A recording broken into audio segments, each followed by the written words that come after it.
Election finally जो election commission है उसने डेट का ऐलान तो नहीं किया, लेकिन हफ्ते का ऐलान कर दिया है। जो रूमर्स थी, आपको लगता है कि अब दम तोड़ जाएंगी या अभी भी कुछ निकल सकता है इसमें से?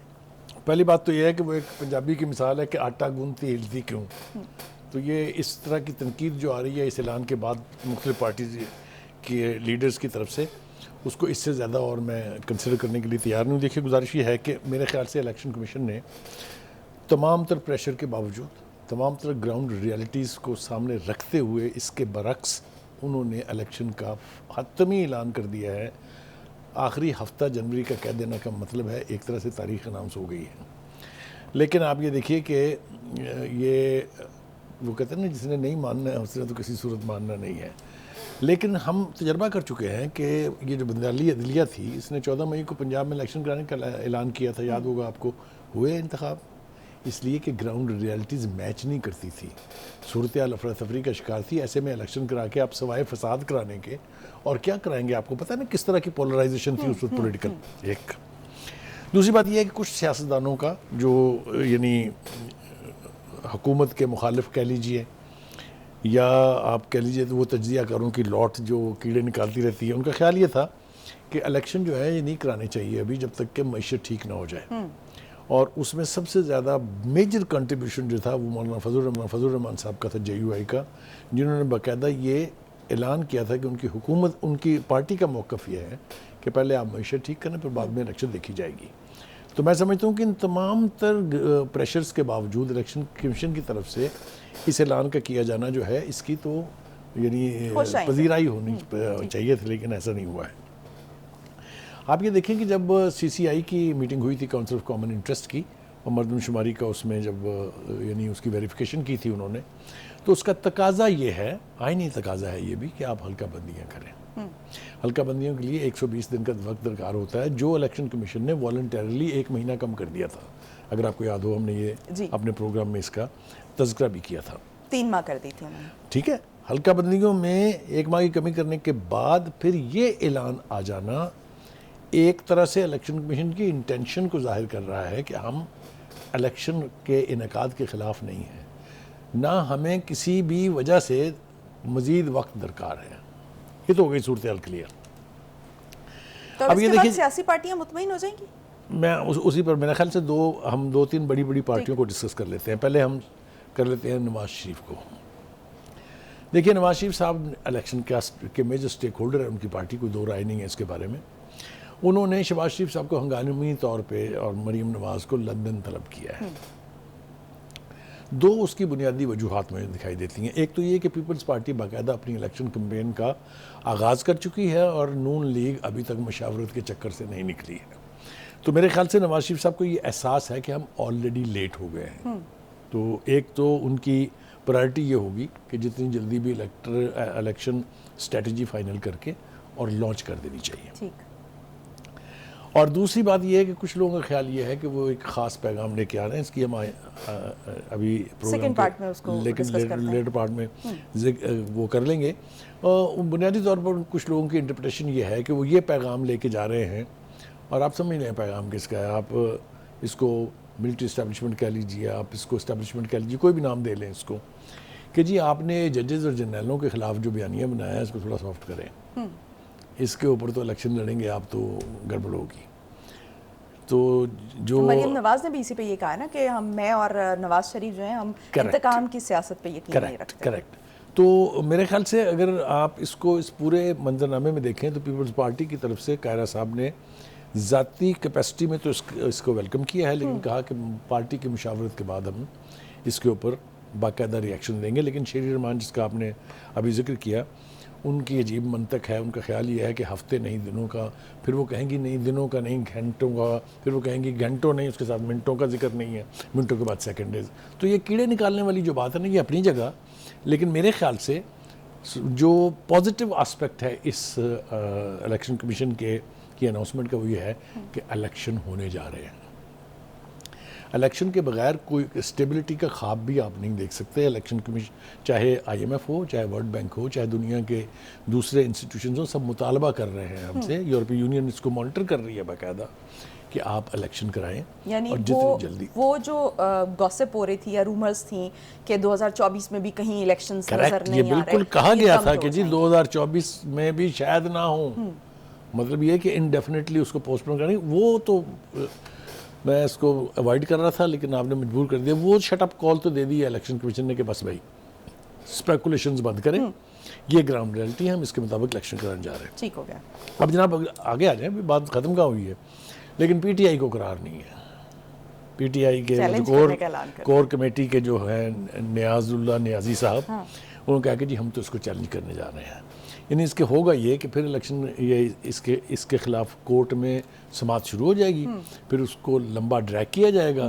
तो मैं ईमानदारी से ये समझता हूँ कि ये कोशिश जो है, इसका मतलब ये है कि वो नहीं चाहते कि जनवरी में भी इलेक्शन हो जाए। अच्छा, क्योंकि देखिए उनके यहाँ सूरत हाल ऑल इज़ नॉट वेल। उनकी पार्टी की क़यादत जो है वो जेलों में है, ख़ास तौर से जो पार्टी के चीफ हैं।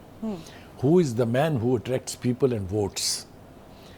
पार्टी आपकी के टुकड़े हो चुके हैं, दो मेजर पोर्शन आपकी पार्टी के अलग होकर अपनी पार्टियां अपनी अपनी पार्टी का ऐलान कर चुके हैं। तो आपके यहाँ भी ऑल इज़ नॉट वेल कि कल आप इलेक्शन में जाएंगे, कल आप इलेक्शन कैंपेन शुरू करेंगे और परसों आप इलेक्शन जीत जाएंगे, ऐसा तो वहाँ भी नहीं है ना। आपके सारे ज्यादातर इलेक्टेबल्स करेक्ट है। तो उनको इस मौके से फ़ायदा उठा के पार्टी को रीऑर्गेनाइज करना पड़ेगा, करना चाहिए। वो खान साहब की हदायत के मुताबिक हों या पार्टी की जो भी क़यादत है। अब क़यादत का देख लें आप हाल, सदर साहब उनके जो हैं वो जेलों में रोल रहे हैं, जो नायब सदर हैं जो समझते थे कि पार्टी मेरे सुपुर्द की गई है, वो भी मुकदमा भुगत रहे हैं। तो ये इलेक्शन स्ट्रेटजी बनाएगा कौन, इस पार्टी को इकट्ठा कौन करेगा, ये काफ़ी मुश्किल काम है इलेक्शन ना। से पहले मुहिम कौन चलाएगा। और तो ये मेरे ख्याल से ये ठीक नहीं है। इलेक्शन को होने देना चाहिए, उसमें रोड़े नहीं अटकाने चाहिए। तो ये मेरे ख्याल से रोड़े अटकाने वाली बात है। मुर्जा सुरंगी साहब जो हैं, उन्होंने आज as a spokesman of the government ये कहा है कि हमारे बारे में एस्पर्शंस कास्ट की जा रही थी कि हम ज़्यादा देर रहना चाहते हैं। आपको याद होगा ये बाज़गश्त हमने भी सुनी, कोई कह रहा था ये 2 साल का रहेगी इंटर्म गवर्नमेंट, कोई कह रहा था 1.5 साल रहेगी। तो उन्होंने भी कह दिया कि जी हमारी भी इंटेंशंस जो हैं वो बिल्कुल वाजे हो गई हैं कि हम तो आए ही इलेक्शन कराने हैं और इलेक्शन करा के हम अपने घर चले जाएंगे। तो हैविंग सेड ऑल दिस, जो इस वक्त ऐलान के मुताबिक डेट्स हैं वो ये हैं कि जी हल्का बंदियों की हतमी फहरिस्त जो है वो 30 नवंबर को शाया की जाएगी, लेकिन उससे पहले 27 सितंबर को इसका ऐलान कर दिया जाएगा ताकि उसके ऊपर जिसको इतराज़ आता है, कोई तब्दीली लानी है, कोई चेंज लानी है, तो वो सब कुछ कर सके। और उसके बाद वो कहते हैं आइन के तहत 54 रोज़ हमें चाहिए, 54 रोज़ चाहिए हमें, 54 डेज़, और वो बनते हैं जनवरी का आखिरी हफ्ता। मेरे ख्याल से हम अपने इस प्रोग्राम की वसातत से ये दरख्वास्त कर सकते हैं सियासी लीडरशिप को, तमाम पार्टियों की लीडरशिप को, कि अगर इस तरीके से इलेक्शन इंश्योर होने जा रहे हैं कि जनवरी में हो जाएंगे, तो मेरे ख्याल से उनको अपना अपना हाउस जो है वो इन ऑर्डर करना चाहिए और इलेक्शन कमीशन को वो स्पेस देनी चाहिए कि वो ऐसे इंतजाम कर ले कि इलेक्शन ट्रांसपेरेंट, फेयर एंड गैर जानिबदार हो। ये बहुत बड़ा कंट्रीब्यूशन होगा। अगर इलेक्शन जो है वो कंट्रोवर्शियल नहीं है तो मैं समझता हूँ इससे बड़ी खिदमत नहीं हो सकती। पाकिस्तान की तारीख में सिर्फ 1970 के इलेक्शन को कहा जा रहा है कि जी वो लार्जली फेयर थे, इसलिए कि वो फौज की कस्टडी में, मतलब निगरानी में हुए थे। उसके बाद से हर इलेक्शन जो हुआ है, जो तकरीबन 9 के करीब हुए हैं, वो सारे कंट्रोवर्शियल हैं। तो मैं समझता हूँ कि इस एतबार से अगर देखा जाए तो ये इलेक्शन होने देना चाहिए ताकि पार्टियों को अपने आप को ऑर्गेनाइज करने का मौका भी मिले, इलेक्शन कमीशन को तैयारियों का मौका मिले। जैसा मैंने कल भी कहा था प्रोग्राम में कि बाकायदा स्टाफ इसके लिए तय होगा, स्टाफ डिराइव किया जाएगा मुख्तलिफ महकमों से, अदलिया से ज़्यादातर लोग आएंगे, फिर उनकी ट्रेनिंग होगी, फिर ये publication of all the votes and everything, काफ़ी लंबा चौड़ा प्रोसेस होता है। It's a gambit. तो बुखारी साहब, 27 सितंबर को अगर पहली फहरिस्त शाया की जाती है और उसके बाद जो है अगर इस तरह से करके, जैसे अभी आपने भी कहा कि सियासी पार्टियों के जो एतराज़ात होंगे उनको ख़त्म करने की कोशिश की जाएगी, तो आपको लगता है कि जो आखिरी फहरिस्त जो 30 नवंबर की डेट दी गई है, अगर इस दौरान में अगर ये हल्का बंदियों पर एतराज़ होता है तो इसको भी एड्रेस 30 नवंबर तक किया जा सकेगा? देखिए वो जो ऑलमोस्ट तकरीबन 1 महीना है वो सिर्फ इनको एड्रेस करने के लिए और इनकी रेमेडी प्रोवाइड करने के लिए है। ठीक है। इलेक्शन कमीशन में कैपेसिटी है, इलेक्शन कमीशन को करना पड़ेगा, तभी तो जनवरी में आप इलेक्शन कराएंगे ना। तो वो चाहे वॉर फुटिंग पे काम करें, चाहे वो ओवर टाइम करें, चाहे रात दिन करें, वो उनको मीट करनी पड़ेगी, क्योंकि ये डेडलाइन जो उन्होंने अनाउंस की है, now parties will take it seriously. Right. अब इसमें तो ये नहीं हो सकता ना कि आप इस तारीख पर भी कोई बहाना ढूंढ लें। बहाना अब नहीं चलेगा। It's a formal announcement by the election commission. 30 नवंबर को हो जाएगी। अच्छा, जाते जाते, क्योंकि मुझे ब्रेक लेने का भी कहा जा रहा है बुखारी साहब, जाते जाते मैं जो 90 दिन के अंदर इलेक्शन कराने की जो पीटीआई की तरफ से और जमात इस्लामी की तरफ से और कुछ सुप्रीम कोर्ट बार एसोसिएशन की तरफ से जो पिटिशंस गई हैं सुप्रीम कोर्ट में, उस हवाले से मैं बात करना चाहती हूँ कि क्या सूरत हाल होगी कि अगर आपको ये लगता है कि ये मामला जो है वो ये भी कोर्ट में जाएगा, ये यहाँ पर हल हो जाएगा, क्योंकि अगर फुल कोर्ट बैठ भी जाता है तो भी 90 दिन के अंदर इलेक्शंस जो हैं वो पॉसिबल नहीं है। जहाँ तक ताल्लुक उन पिटिशंस का है, वो जब तक इलेक्शन कमीशन की तरफ से ये अनाउंसमेंट नहीं की गई थी, उसकी जस्टिफिकेशन थी to pressurise the election commission to announce a date. आपने देखा होगा पीपल्स पार्टी की कैंपेन ये थी कि भाई आप 100 दिन में कराएं, आप 120 दिन में कराएं, हमें डेट दें। तो मेरे ख्याल से इन पिटिशंस की ये वैसे ही फ्रक्चर्स हो जाएंगी, ठीक है, क्योंकि कोर्ट्स भी कहेंगी कि जनाब अब तो बाकायदा इलेक्शन कमीशन की तरफ से ऐलान हो चुका हुआ है, लिहाजा आप जाके तैयारी करें और इलेक्शन लड़ें। तो मैं नहीं समझता कि इससे कोई अपसेट होने जा रहा है। इन पिटिशंस का जवाब कोर्ट की तरफ से वो ज़ाहिर है नोटिस करेंगे इलेक्शन कमीशन को, इलेक्शन कमीशन आके बताएगा कि जी ये शेड्यूल है, इसके मुताबिक इनसे क्या तैयारी करें और इलेक्शन लड़ें। ठीक हो गया जी।